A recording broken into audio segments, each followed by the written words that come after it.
Boa tarde, pessoal. A gente retoma aqui rapidinho, fazer uma breve revisão do que ficou faltando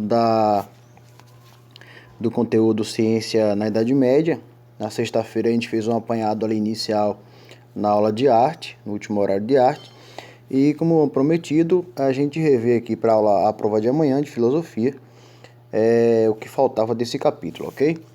Então, na aula passada eu cheguei a comentar a escola de Oxford, como seus maiores representantes, o Robert Grosseteste e o Roger Bacon. E uma das preocupações dele nesse primeiro momento, dentro da ciência na Idade Média, vai ser tentar explicar alguns fenômenos relevantes já da época, que se demonstravam curiosamente importantes, como a ideia de som e luz, que mais adiante seriam colocados nas lentes, né? Nas lentes de binóculos, né? que acompanhavam os astros da época. Esse processo, já na Idade Média, vai configurar com um processo de observação e experimentação, o que vai começar a nortear uma nova versão daquilo tudo que eu falei na semana passada, onde a ciência se atrela à fé. Outra característica da ciência na Idade Média vai ser as práticas alquimistas, né, que eu falava aí na aula passada a respeito da ciência.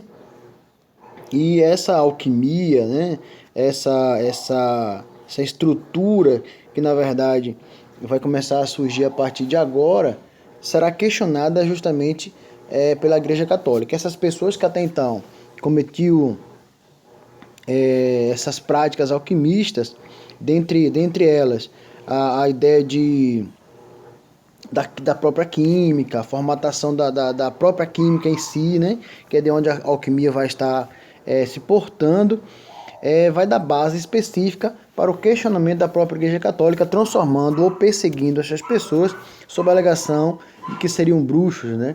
E esses bruxos estariam aqui na Idade Média sendo considerado alguém que estaria sendo contrário à fé naquela época. Quanto à ciência no pensamento ou no mundo árabe, a gente vai ter, por exemplo, uma das práticas relevantes desde o século VIII ao século XII, e dentro da importância árabe para a ciência, a gente vai ter a ideia de ótica, os estudos sobre a ótica, a geografia, a geologia e a própria meteorologia, que vai ser muito relevante a partir de então.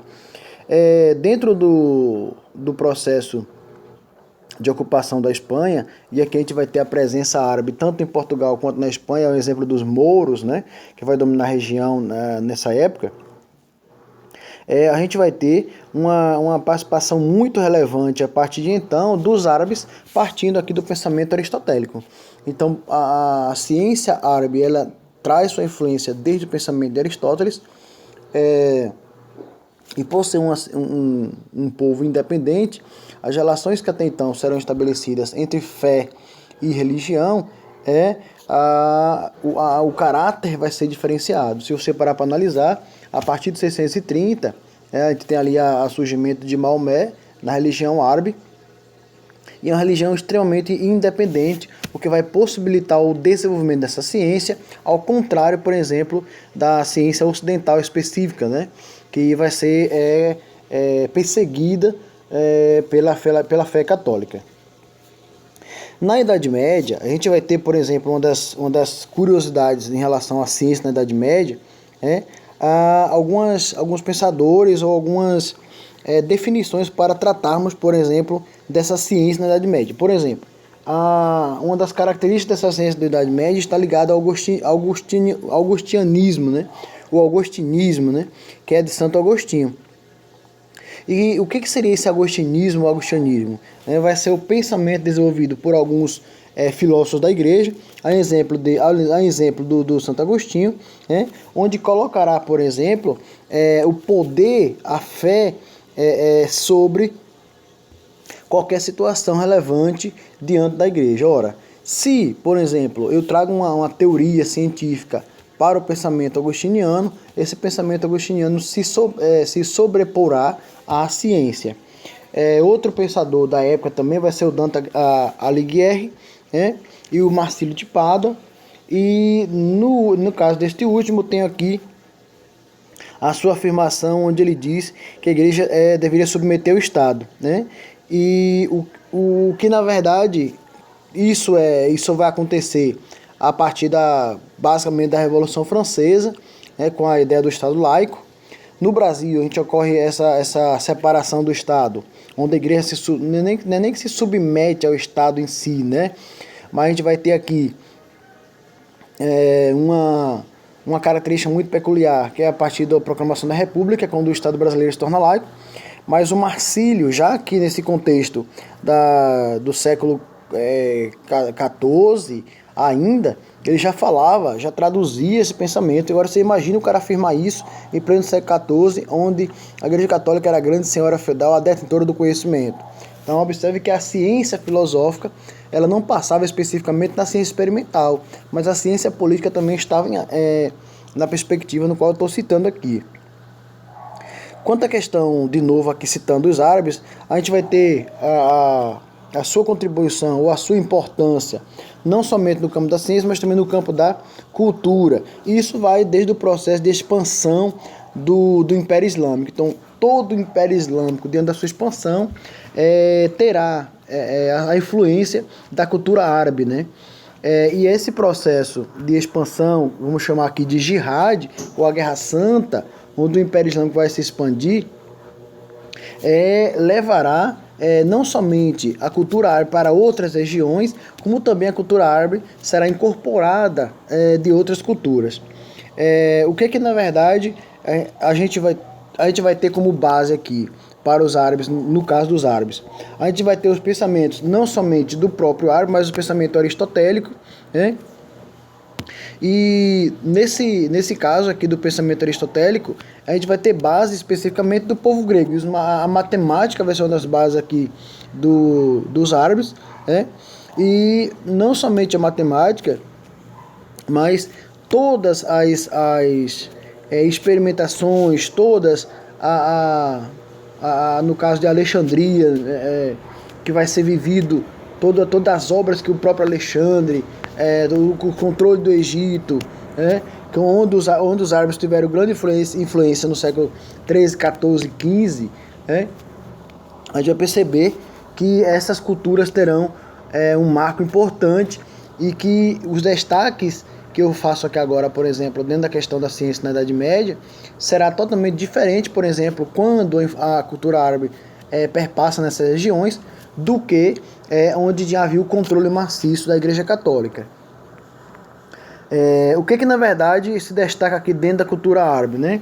Primeiro, a difusão ou essa ampliação de descoberta de conhecimento vai ser um destaque importante. E no caso da Idade Média, os árabes vão assimilar conhecimentos de outras culturas e irão dar um norte a uma cultura específica. O que é interessante nisso? Que por mais que eles tiveram contato com outros povos, eles não vão fazer uma cópia daquela cultura que viveram. Eles vão recriar aquela cultura, mas com um tom de árabe, com um tom de povo árabe, né? Isso vai ser muito relevante a partir de então. Então esses destaques são muito curiosos, porque algumas invenções vão se destacar aqui agora, a exemplo da bússola, da pólvora, do papel, né? Que vai ter um ponto importante aqui agora na Idade Média com a cultura árabe. Algumas contribuições também, além da que eu citei para vocês, da bússola, da pólvora, do papel, na matemática a gente vai ter os algarismos hindus, os algarismos arábicos, né? O número 0, que é uma construção árabe, a álgebra e a trigonometria. Vocês que veem matemática com o professor Joab, acredito que vocês já devem ter estudado ciclo trigonométrico, trigonometria, né? Álgebra, né?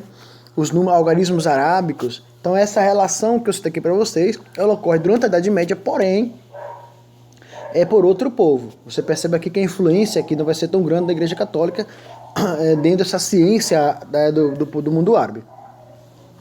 Ainda sobre a cultura árabe, um fato que é importante e eu coloquei aqui como destaque, vai ser o comércio. E dentro desse comércio estará presente cheques, recibos, cartas de crédito. A gente acha que é uma coisa do mundo ocidental, né? Exemplo aí dos Estados Unidos, é algo recente e algo bastante antigo. Dentro da ciência árabe, eu tenho aqui a busca da pedra filosofal e o conhecimento de medicina, que vai ser destaque aqui do povo árabe.